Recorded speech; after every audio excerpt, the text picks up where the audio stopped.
One of the biggest misconceptions I hear from older adults is this: "Doctor, I can't walk anymore, so I guess there's nothing I can do." Every time I hear those words, my heart sinks. Because after treating seniors for 35 years, I've learned something remarkable. Some of the strongest improvements I've ever seen didn't begin on a walking trail. They began in bed. I'm Dr. Alan Mercer, and if you've been told to just keep walking as your main form of exercise, I want you to know that advice is not wrong. Walking really is one of the best things you can do for your body as you age. But walking assumes something. It assumes your knees don't ache with every step. It assumes your balance is steady. It assumes you're not afraid of falling on the sidewalk outside your own home. For a lot of my patients, that assumption just doesn't hold up. And that's exactly why I want to show you something different today. Something that surprised even me the first time I saw how well it worked.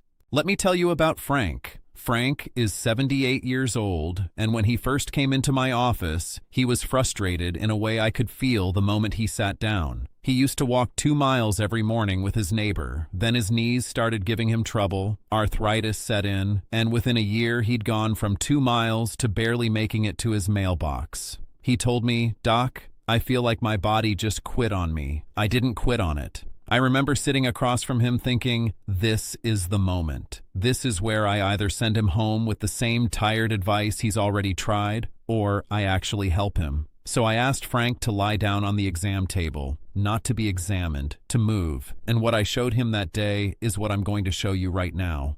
Before I reveal it, I want you to understand why this matters so much for people in Frank's situation, and maybe in yours. As we age, our muscles naturally begin to lose mass and strength, a process doctors call sarcopenia. It sounds like a complicated word, but the idea is simple. Think of your muscles like a garden. If you stop tending it, even a beautiful garden will start to shrink back. The good news is that muscle, unlike some other tissues in the body, responds to attention at almost any age. It doesn't matter if you're 65 or 95. Movement sends a signal to your muscles that says, "We're still needed, stay strong." And that signal doesn't require a 2-mile walk to be heard.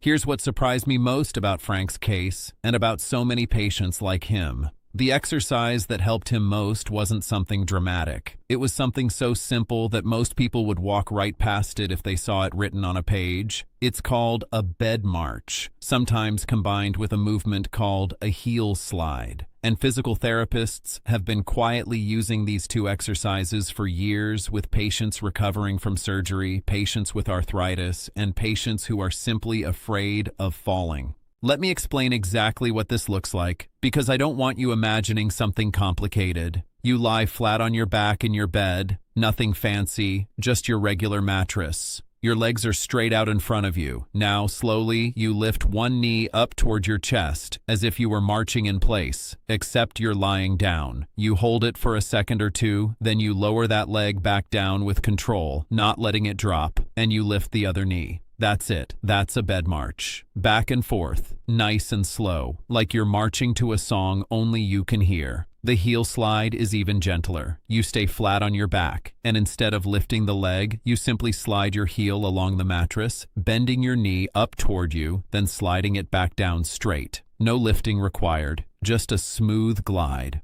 Why does this work? Let's talk about it the way I'd explain it to my own parents. When you march or slide your legs like this, you're activating the same muscle groups you use to stand up from a chair, to climb a step, to catch your balance if you stumble. Your hip flexors, your quadriceps, the muscles along your thighs, they're all firing, all being reminded that they still have a job to do. At the same time, this gentle movement encourages blood flow through your legs. Circulation tends to slow down when we sit for long periods, and poor circulation is something I see contribute to swelling, stiffness, and that heavy, tired feeling so many seniors describe in their legs by the end of the day. Movement, even movement while lying down, helps keep that blood moving the way it should. There's also something happening in your joints that most people never think about. Joints stay healthy partly through motion. Every time you bend and straighten your knee, you're helping circulate the fluid that lubricates that joint, almost like working oil through a hinge that hasn't been used in a while. That's part of why so many physical therapists start post-surgical patients on movements just like this one, long before those patients are ready to stand, let alone walk a full block. Now, let me get back to Frank, because I know you're wondering what happened. I asked Frank to do 10 bed marches on each leg, twice a day, morning and evening, along with a set of heel slides. Nothing more than that. At his 2-week follow-up, he told me his knees still ached some days, but he'd noticed something he didn't expect. Standing up from his recliner felt less like a struggle. Small thing, right? But if you've ever had to brace yourself against the armrest, breathe out, and push with everything you had just to get to your feet, you know that small thing matters enormously. By week 4, something happened that changed everything for Frank. He got up in the middle of the night to use the bathroom, something he always did carefully, holding onto the wall, terrified of falling. That night, he told me, he just stood up. No wall, no hesitation. He said it so plainly, but I could see what it meant to him. It wasn't about the wall, it was about trust. He was starting to trust his own legs again. I want to pause here and be honest with you, because I never want to overpromise. Not every patient improves at the same pace, and I'm not telling you this exercise will erase your arthritis or reverse years of muscle loss overnight. What I am telling you is that consistent, gentle movement like this is associated with real improvements in strength, balance, and confidence for many older adults, especially those who felt too limited by pain or fear to do much of anything else. By week 8, Frank had progressed. We added a few straight leg raises to his routine, where you keep the knee locked straight and lift the entire leg a few inches off the bed, hold, then lower slowly. This works the quadriceps even more directly, and it's often used by physical therapists for patients recovering from knee surgery because it strengthens the muscle without putting stress on the joint itself. By week 12, Frank was walking with his neighbor again. Not 2 miles yet, maybe half a mile. But he was walking outside in the fresh air without that fear sitting on his shoulder the entire time. And it started in his bed 10 minutes a day before he ever set foot on a sidewalk. Frank isn't the only one. I think about Margaret, 74 years old, who came to me after a hip replacement, terrified to do anything that might set back her recovery. Bed marches and heel slides were often the very first exercises her physical therapist cleared her for, days before she was even walking with a walker down the hallway. I think about Helen, 81, who has neuropathy in her feet and struggles to feel the ground beneath her when she walks, which understandably makes her cautious about longer distances. For Helen, these bed exercises gave her a way to build strength in a controlled, safe position, without the added challenge of balancing on feet that don't always send her brain the right signals. I think about Robert, 72, who simply has bad knees from decades of physical work, and Dorothy, 79, who fell 2 years ago and has been afraid of walking outside her home ever since. For every one of them, the starting point wasn't a walking trail. It was 10 quiet minutes lying in their own bed. What most seniors never notice, until it's too late, is how much strength quietly slips away during long periods of inactivity, especially after an injury, a surgery, or simply a hard winter spent mostly indoors. The muscles don't announce their decline loudly. They just get a little weaker, week after week, until one day standing up from the couch takes real effort, or a short walk to the mailbox leaves you out of breath. That's why I love exercises like these. They give you a way to keep that decline from happening quietly in the background, using nothing more than your own bed and a few minutes of your day. Let's talk about how to actually do this safely, because form matters more than people realize. Lie flat on your back, use a pillow under your head if that's more comfortable for your neck. Keep your movements slow and controlled. This is not about speed. If you're doing bed marches, don't let your leg fly up or drop down quickly. Rushing through it reduces how effectively your muscles are working and increases your risk of strain. Start with a small number, maybe 8 to 10 repetitions per leg, and 1 or 2 sets. You can always build from there as it starts to feel easier. A common mistake I see is people holding their breath while they do these movements. Please don't do that. Breathe naturally, exhale as you lift, inhale as you lower. Another mistake is going too fast because it looks so simple that people assume it doesn't require attention. It does. Slow, controlled movement is what makes this effective, not speed.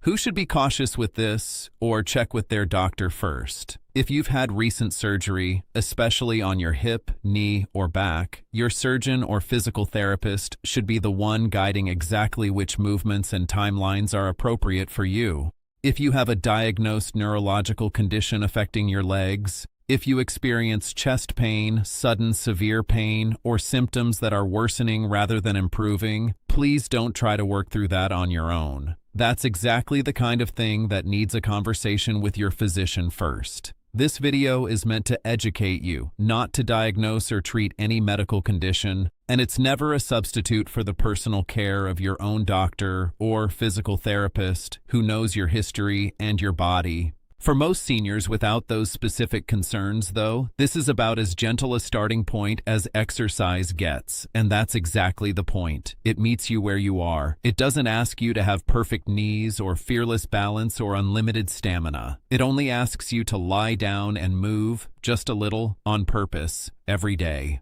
Research in aging and rehabilitation continues to support what physical therapists have practiced for years, that regular, low-impact strengthening exercises like these may help support stronger thighs and hips, improved circulation, easier standing, easier walking, reduced stiffness, better confidence, improved balance, and a lower risk of falling. I want to be careful here, because I never promise guaranteed results to any patient, and I won't promise them to you. What I can tell you, from 3.5 decades of watching patients like Frank and Margaret and Helen and Robert and Dorothy, is that showing up for these small movements, day after day, tends to add up to something real. If you try this, start today if you're able, and if your own doctor hasn't advised against it. 10 bed marches on each leg, a set of heel slides, nothing complicated, nothing that requires equipment or a gym membership or even getting out of your pajamas. Just you, your bed, and a few honest minutes of movement. Growing older doesn't mean giving up. Your muscles are listening to every movement you make, even the smallest ones, even the ones you do lying flat on your back before the sun has fully risen. The smallest daily habits often become the biggest victories months later, the kind you don't notice happening until suddenly you're standing up without holding the armrest or walking to the mailbox without that flicker of fear. Talk to your doctor about whether this is right for you. If you're cleared and ready, give it a try, starting gently, listening to your body along the way. And if you know another senior, a parent, a neighbor, a friend, who's been told that walking is their only option and has felt discouraged because walking has become hard, please share this with them. Sometimes the most powerful first step someone can take isn't a step at all. It's a movement they make lying quietly in their own bed, choosing, one more day, not to give up on their own strength. I'm Dr. Alan Mercer. Take care of yourself, and I'll see you in the next video.